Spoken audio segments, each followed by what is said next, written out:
Hello everyone out there. My name is JD and this is my first video. I just wanted to kind of give an overview of this mixed African cichlid tank and kind of give an update pretty much monthly on the progress of my cichlids and how this mixed African cichlid tank is managing as far as aggression goes and growth, and whether or not it's a good idea to mix all three lakes, that being Lake Malawi, Lake Tanganyika, and Lake Victoria. Additionally, I have a fish in here that is from the rivers of the Great Rift Valley, and that would be my Turkana jewel cichlid, which you can kind of see moving by the rock there on the bottom left. So, just an overview really quickly. I've done a lot of research on African cichlids over the last couple of years, and I'm a pretty new fish keeper. I've only been doing this for about 2.5 years. So in my research, I found that a lot of the documentation and videos online, especially on YouTube, are saying don't mix haps, peacocks, and Mbuna. And there is also a lot out there that's saying that it's fine to mix those things. Additionally, you hear a lot that you shouldn't mix lakes. And that really has a lot to do with dietary requirements of the different fish and those types of things. So what I've done here is mixed Lake Victoria, Lake Tanganyika, and Lake Malawi. And from Malawi, I have haps and Mbuna in here. And from Tanganyika, I have Tropheus, and from Lake Victoria, I have the Victorian cichlids. So I have a total of 7 Victorian cichlids in here. There's 3 males and 4 females. The females belong to this guy over here. I'll try to show you him real quick. He's a Crimson Tide, and as you can see, he's displaying right now for the females, kind of wanting to party. Oh, he just kind of left the picture there. And the other 2 Victorians that I have are an Ambipia lutea, which is over here swimming in the bubbles. You can see that he's quite colored up right now. He's one of my larger fish in the tank, so he's a little bit more dominant. But right now he's just interested in chasing bubbles. And right underneath of him is my Pundamelia blue bar. So those are my Victorian cichlids. As far as my cichlids from Lake Tanganyika go, I have 3 Tropheus in here. One right there is the Tropheus Pemba. He's gonna get a nice little yellow band across his midsection from shoulder to about the middle of him as he gets older. I also have a Maliro Tropheus right here, Tropheus Maliro. And he is still pretty much a juvenile, as are all the fish in here, really. Juvenile to young adult ranging, pretty much in the tank. And then my Debosi right here, kind of looking around the rocks, trying to feed on a little bit of algae. He's over here, and they're all doing fine. And my Mbuna are basically this guy right here. This is actually a Maison Reef zebra. Even though he doesn't really look like it right now, he is on and off with his coloring up. So he's still pretty much a juvenile. And he is not the largest fish in the tank, but I have a feeling that once he gets to his full size, he will be the dominant fish in the tank. You can kind of see him color up from time to time as well, which, if you know a Maison Reef zebra, they are pretty much pure white, or at least almost an ice blue with black stripes. So that's what he looks like when he colors up, which again, I said is not very often. So behind him right here, I have some Albino Red Top Zebras. Again, you can see that nice little orange on the edges of their fins right there.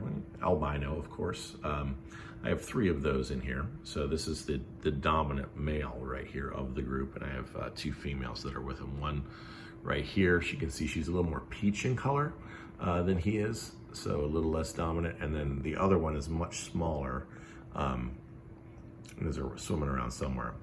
This is my red top and Dumby.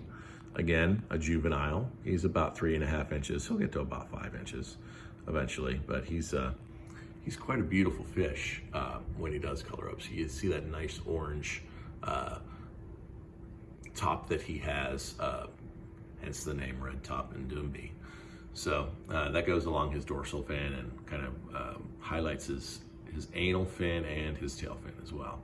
There's a Pundamilia Crimson Tide female right there. There's a Masobo Deep Magunga female, and you can see the male right here. He is busy trying to impregnate as many females as possible right now. Again, he's not near the size that he's gonna be. He's about 3.5 inches right now, but they're certainly old enough to breed, and that's what they have been doing in here. They have been breeding. Sorry about the finger in the frame. Again, this is my first video, and I'm doing it on an iPhone, so we'll see how this goes. Maybe I'll get some better equipment as we move forward. That's my hap right there. This is a redfin borlei male. Now he is again colored down because he's not the largest fish in the tank. So, but eventually he will be. He'll get to about 8 inches when he gets fully grown. And this is a 90-gallon tank, so it's plenty large enough for all of these fish to get fully grown and fit in comfortably. And if I need to remove a couple of fish, and I can do that as well. I have some spare tanks, but right now there's about 34 fish in here.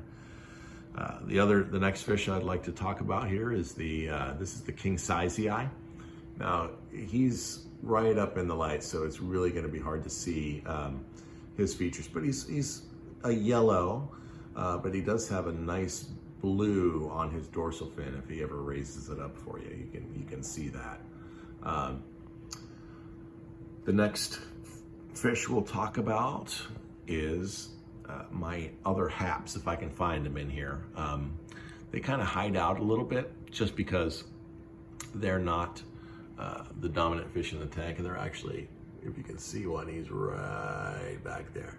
Okay, this is an electric blue Ali juvenile. He's starting to get some white on his dorsal fin right now, but other than that, he's kind of just hiding out at the moment until he gets a little bit larger.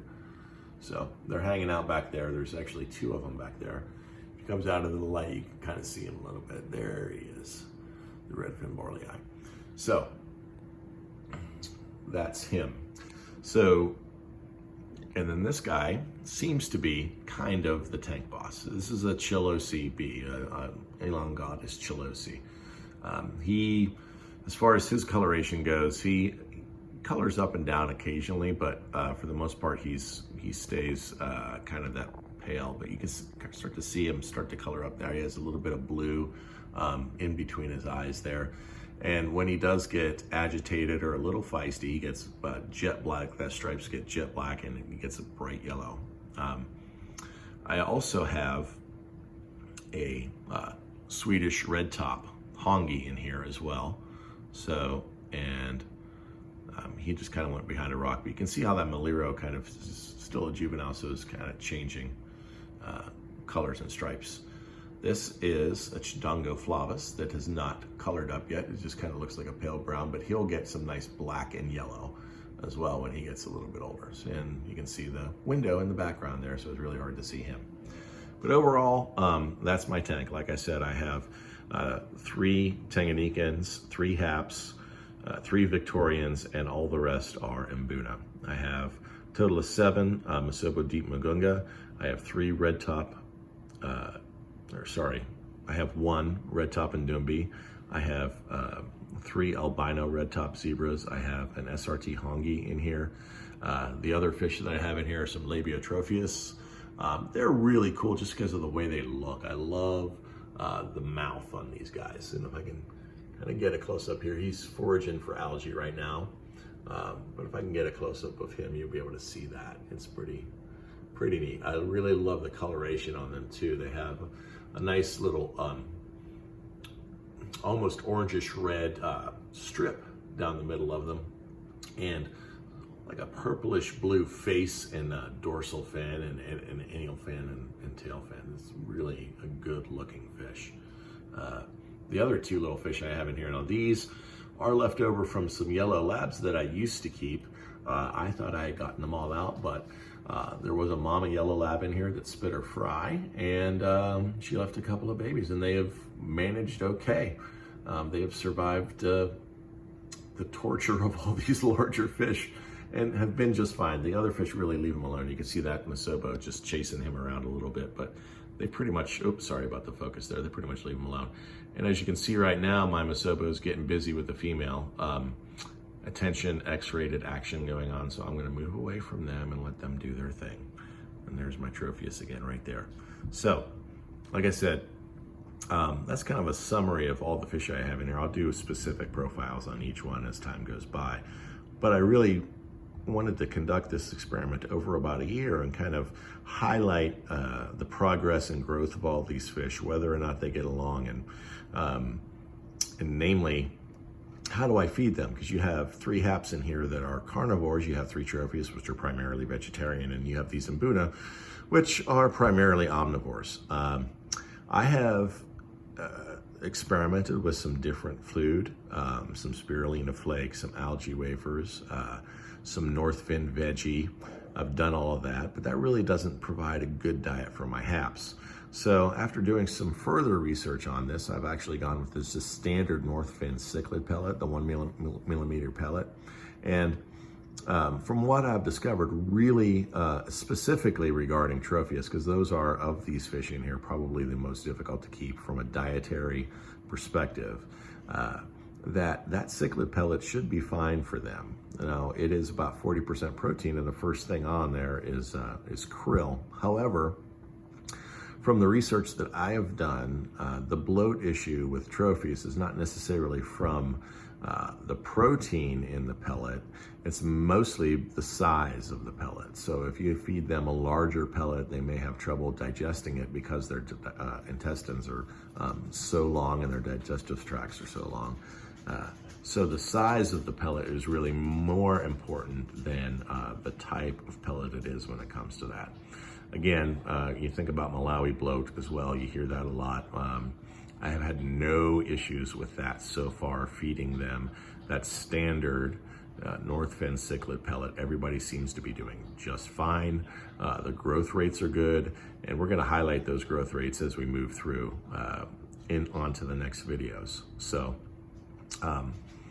again, I'll be doing a little bit more on the types of fish I have in here and their progress as we move forward. I'll be doing profiles on each of the species in here as well. We can kind of see that, see them grow up and how they mature and how they change color, because there are a lot of fish in here that still need to color up. So I hope you enjoyed what I've shown you so far, and I look forward to making more videos. But before I go, I just wanted to draw your attention to the background there. Now, I know that this is not a biotype or even a biotope of any of the lakes, but I made that background, that 3D background, just basically because I thought it looked cool, to be honest with you. And all the rocks in there are dragonstone and lava rock, and the back's meant to emulate kind of a dragonstone backdrop. There are a lot of nooks and crannies in there for the fish to hide if they need to. And I really think it kind of, just like in The Big Lebowski when the rug, ties the room together, I think this background really ties this tank together. And I'm pretty happy I put it in there. So let me know what you think in the comments. And I look forward to making more videos, hopefully with a little bit more professionalism in the future. And yeah, we'll see you next month. Have a good one. Bye.